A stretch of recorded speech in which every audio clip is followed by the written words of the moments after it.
The cabin filter is located on the passenger side of the vehicle, behind the glove box. Open the glove box. Unhook the dampener arm. Push in on the sides of the glove box to release the stops and lower the glove box. Unclip both sides of the housing cover to remove it.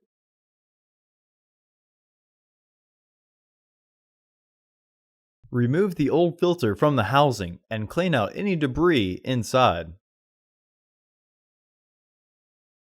USA-made AQ1102C have an arrow pointing which side is up. Insert your new filter into the housing.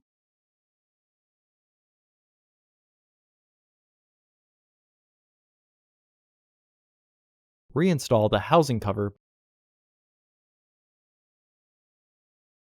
Reinstall the glove box assembly.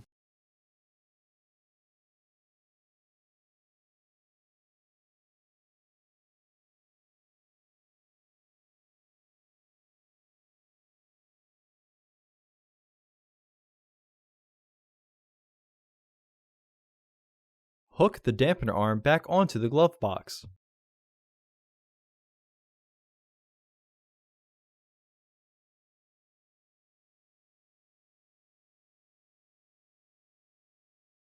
Close the glove box.